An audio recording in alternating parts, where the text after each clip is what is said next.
Hi there! Your cousin from Japan is back! So for today's video, ipapakita ko sa inyo kung anong itsura at kung paano kami namimili dito sa supermarket sa Japan! And here we go! Let's go!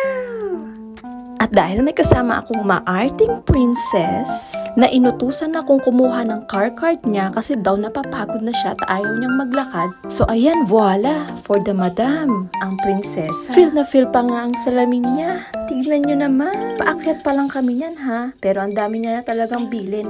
Kala mo bibili niya lahat yung supermarket.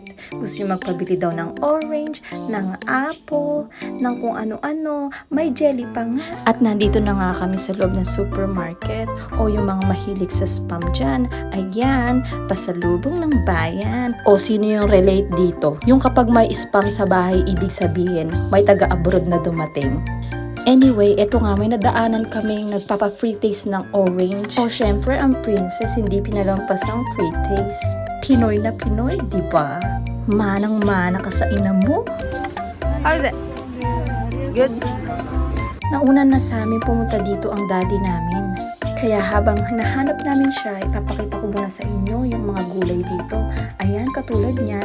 Ayan yung gabing gusto-gusto kong ginagamit pag nagluluto ng sinigang. Kasi mura na, masarap pa. At finally, nakita na rin namin ang aming daddy. Yung parang cellphone na yun, manghang-mangha talaga ako dito eh. Kasi yung bawat item na bibilhin mo, pwede mo nang i-scan dyan ng diretso. Para pagpunta mo dun sa may counter, bibigay mo na lang yan, hindi na nila kailangang i-scan. So magbabayad ka na lang. Diba? Mas madali. Woo! Japan is very convenient in many ways. At eto pa, gusto ko lang ding i-share sa inyo, yung mga meat dito, pag bibili ka ng meat, balot na balot sila ng ganyan. Kaya minsan nakakamiss din talaga yung wet market sa Pilipinas eh. The best! Kasi sa Pinas makakabili ka ng patingi-tingi eh, diba? Tulad na lamang ng hotdog. Makakabili ka kahit isang piraso ng hotdog, diba? Pero dito hindi. Wala kang makikitang ganon. Kailangan pag bibili ka, yung isang balot talaga. At eto pa, kapag bumili ka ng isda dito, mga ganyan ang itsura, mga nakabalot na, salansan pa. Pero makakabili ka pa rin naman ng mga isda na kung gusto mo, yung buo pa at yung fresh pa. Marami pa namang probinsya dito na ganon. Pero kung nakatira ka sa city, katulad dito sa amin, sa Tokyo, malabo. Pero minsan kapag gusto ko talagang kumain ng mga pagkaing Pinoy katulad ng tilapia, bangus, pinapapunta ko si Yuki sa Asian shop. Yun na talaga yung last choice. Frozen fish. Pero nadala na ako pagpabili ng tilapia kasi yung nabili ni Yuki noon, lasang putik. Yung alam niyo yung lasa ng tilapia kapag hindi galing sa dagat. At eto na nga, gusto ko nga palang i-share to sa inyo. Yung mga ganyang pagkain tawag namin sa Japanese is ubento. Yung pagkain na ready to eat na. Yung tipong konting kembot lang sa microwave, pwede mo nang kainin. Mura na, masarap pa. Quality! Pero hindi lahat mura ha. At gusto ko nga rin palang i-share to sa inyo. Pag bumili ka nga pala ng bigas dito, 5 hanggang 10 kilo lang. Hindi katulad sa Pinas, pwede kang bumili ng pasako-sako. Nung nakita ko nga tong bigas, na pa-memories bring back talaga ako. Yung 5 hanggang 10 kilong bigas kasi kailangan namin pagkasyahin sa loob ng 1 buwan. At kung maaari, mahigit 1 buwan para makatipid. Kaya nga yung sinasabi ni Miss Janela in Japan sa Tony Talks interview with Miss Tony Gonzaga, Naks, may pa-special mention pa si What's Me. I-manifest natin to. Malay nyo naman, ako naman mapanood nyo sa Tony Talks, diba? Anyway, balik tayo dun sa chika. Totoo talaga yung sinabi ni Miss Janela dun sa interview niya, na yung isang lapad talagang pagkakasyahin namin bilang mga OFW dito sa Japan. Naranasan ko pa nga yung puro itlog kami nun eh. Ginisang itlog, nilagang itlog, pritong itlog, lahat na lang ng klaseng luto ng itlog na iluto na namin. Nako, kung pwede nga lang mga itlog, kakaitlog namin, nang itlog na kami. Eto nga pala, payo lang po. Kung kayo ay may kamag-anak na nagtatrabaho sa abroad, kamustahin niyo po sana sila ng madalas kasi napakahirap po talagang maging OFW at malayo sa pamilya. At sana din po yung mga pinaghihirapan at pinagtatrabahuhan nilang pera para ipadala sa inyo, pahalagahan niyo po dahil hindi po talaga mahirap ang maging OFW tulad dito sa Japan. Anyway, yun ay payo lamang po.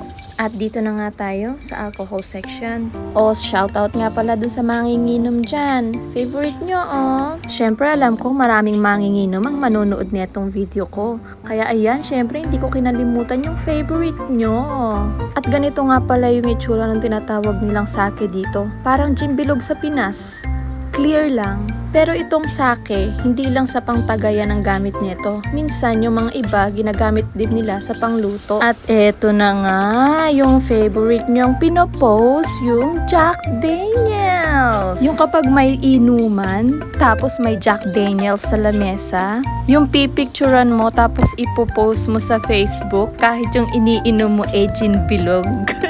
Huwag ka mag-alala, di ka nag-iisa. Ginawa ko din yun. Yung kahit hindi naman ako nag-iinom, pinost ko. Mema lang. At eto na nga ang princess. Ayaw patawarin ang free taste. Binabalik-balikan. O diba, sa kanya pa lang, maaga nang mauubos ang free taste. Anyways, nakapagbayad na nga pala si Yuki sa counter. Hindi ko na nakuna ng video kung paano niya binayaran. Kasi nagkahiwalay kami kanina. At gusto ko nga din palang ipakita to sa inyo. Yung white strawberry nilang tinatawag. Diyos ko, napakamahal. Yang iilang piraso na yan, 1,580 na agad. Without tax pa yun, ha? Yung strawberry nga pala nila dito, napakatamis. Sing tamis ng pagmamahal ko sa asawa ko. Naks. Pero puwera biro, napakatamis talaga. Kaya kung bibisita kayo dito sa Japan, you must try this one.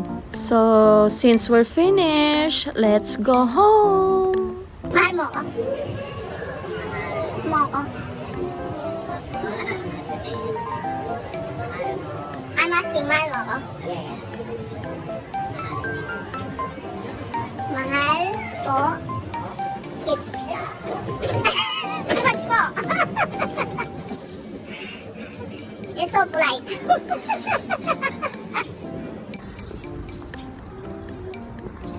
Go.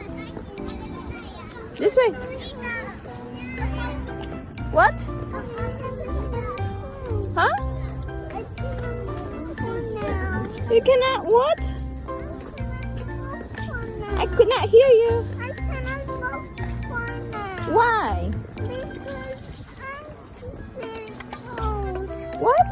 I'm so really cold. You're so really cold. I cannot walk anymore. Did you eat it?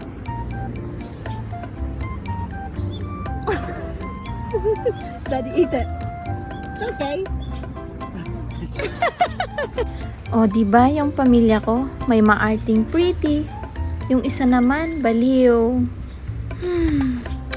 Anyway, we're on our way home. Yung nakikita nyong matataas na building na yon, dun yung apartment namin.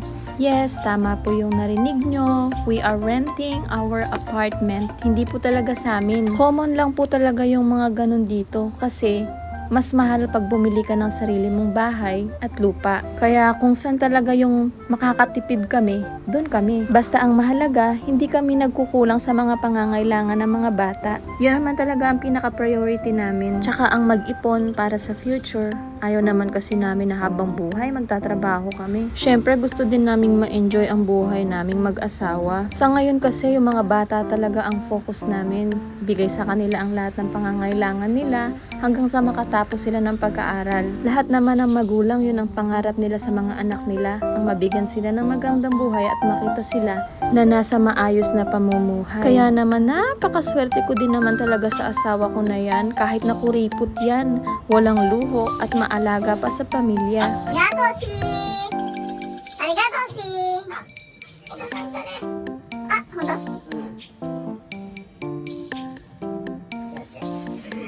Hold on.